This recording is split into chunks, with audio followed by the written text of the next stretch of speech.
Is it recording? If you're up with notes, are you all the way up to page 161?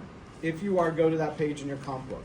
If not, you're welcome to go straight to Creator Math and just look at the notes so you can see them as I'm talking about them, right? If you can see the board from where you are, you can see it from here too, and you can just go with that. Okay, this is probability number 3.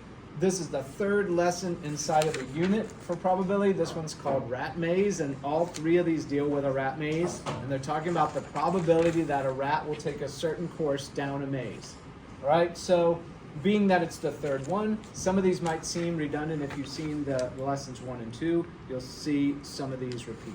All right, if a rat were to head down a series of trails which split but end up at a common location, how can we compute the probability of the rat taking one path or another?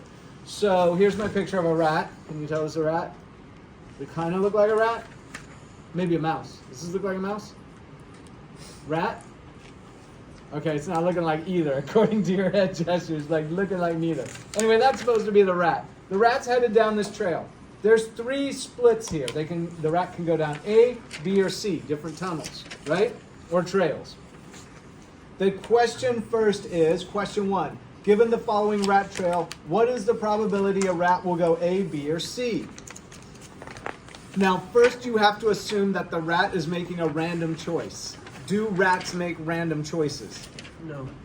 I don't think so, right? I'm not a rat expert, but I think they've got pretty good noses. Like they can smell food a mile away, so to speak, right? I don't know what the actual distance is, but if they smelled food on any one of the rat trails, they'd probably take that first. So for this example, you have to sort of separate yourself from reality. The reality being that rats are going to choose a tunnel randomly. You okay with this? Random means there's an equal choice. They may go down A or B or C. No smell involved, nothing to lead them down one or the other. It's a random choice. It's okay with the idea of random, right?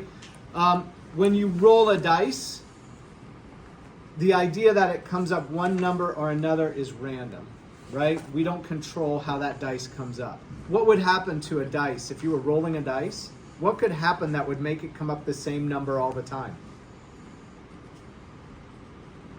Okay, let me ask you this. If you had a dice and you had to make it roll a 6, could you make it roll a 6? What would you do to the dice? You wouldn't roll it. Don't roll it? Can you modify the dice? How could you modify it? Oh, you could put the one side heavier so You could put one side heavier. You with me? That's why when you're at the casino and they've got a dice that you're rolling, have you heard of loaded dice? Have you heard this term? That's where somebody has fixed the dice so that they're now going to come up a certain number, right? So the idea of random actually is quite complicated if you start to think about it. But in this example, you're going to assume the rat is making a random choice. By the way, when you play, when you gamble at a casino, which you haven't yet because you're not 18, but when you gamble at a casino, what's the expression? Who always wins? the casino. The casino. It's called the house, right? The house always wins. Now, how do they get people to gamble if the house always wins? Why would anybody do it? If you're going to go gamble at a casino, which you know people do, right? You've seen this. Maybe your parents or maybe friends. I don't know what. Older friends, right? Why do people even do it then? The money. The money? So, the house has to make it so you win sometimes. You with me? If you don't win sometimes, you'll never gamble at the casino. But if you win sometimes, then you're thinking, I could make some money, right? You with me on this? Basic psychology of gambling and us as humans, right? Okay, the rat's different. The rat is making a random choice. It doesn't know which way it's going to go, A, B, or C. How do you figure out the probability? So probability is out of 1 or out of 100. It has to add to 100%. If it was 100%, we were headed down A, where would we go? We'd go down A, right? So it's not that way in this case. It's random. It's split. How many ways is the 100% split? 3 ways. So what's your chance of going down A? 33.3333%. 1/3. Because there's 3 choices. You okay with this? Does that make sense? There's 3 choices. My chance of going down A, if it's completely random, is 1 out of the 3 choices, 1/3. You okay with this? 1/3 right here. That's from a prior lesson. I don't see too many eyes computing. Is this okay with you? You okay with this idea, right? If it's totally random and there's 3 choices, I'm 1 out of 3. If it's 6 sides to a dice and you roll it, it's 1 chance out of how many sides? 6. Out of the 6. You okay with this? Basic probability idea. Now I want to caution you about statistics. I always tell the story that for my engineering degree, I went to my statistics class as a senior and they said, what's the probability of rolling a 1 on a dice? And it was 1 out of 6. And I'm like, this is really easy, I'm leaving.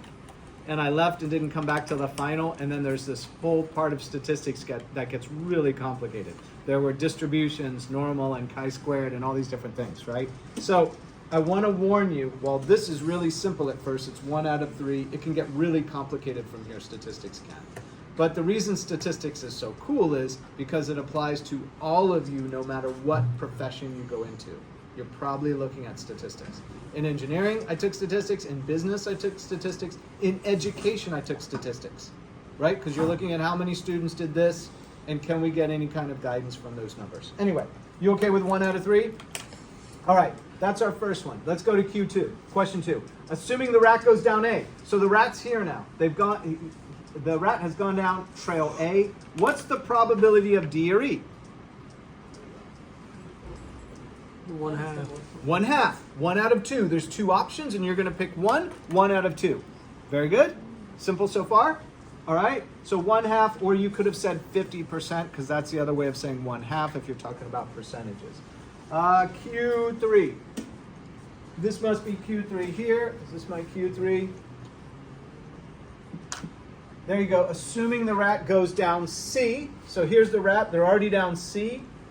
What is the probability of taking F or G? Same thing, 2 choices. They're going to take 1 out of 2. So the rat's right here. Which will they take, F or G? 1 out of 2 here, 1 out of 2 there. Notice the probabilities when added add up to 1. 1/2 and 1/2 is 1. 1/3, 1/3, and 1/3 is 1. At each of these junctions, the probability is back to 1 or 100%. All right. Q4. Assuming the rat has gone down G, so now the rat's right here. What's the probability the rat goes down H, I, or J? Since there's 3 again, 1 out of 3. So sort of a repeat at each of these junctures what's happening. Now you're back to 1/3 because there's 3 options. All right, Q5. Does it get any more exciting? Yes. What's the probability the rat will end up at K? So notice where K is. So go way back to here where the rat's starting. For the rat to get to K, what must they choose here?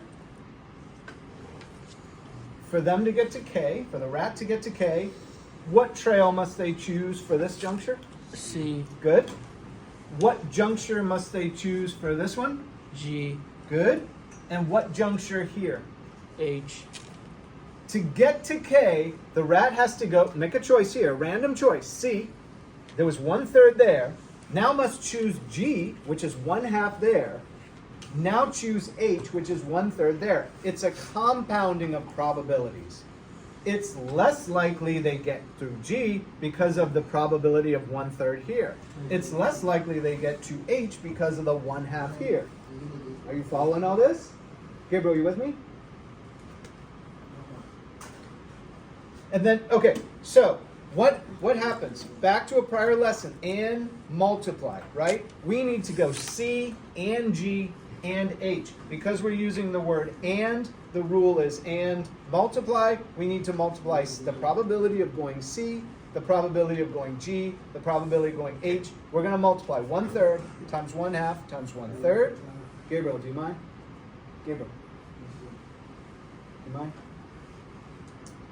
3 times 2 is 6. 6 times 3 is 18. 1 over 18. That's your probability now, is 1 over 18. And notice how much smaller it is than any of the other probabilities. It's much smaller than 1/3. It's much smaller than 1/2 because it's compounding those probabilities. Last one, what's the chance you get to S? S is this whole area here. Now, because you can go 3 different routes, you can go up through Q, through L, or through K. We're taking the probabilities because it's and, right? Or, we're going or, we're going to add them, right? So 118 plus 118 plus 1, 6. We're going to add those up. This one gets converted to 3 over 18. And so we're at 3, 4, 5 over 18 here. 5 18ths for the probability that we'll get to S, which is this whole area here. Because we could go K or L or Q. If it's or, we add. If it's and in the prior example, we multiply. Okay, is that good? All right, hit stop on that.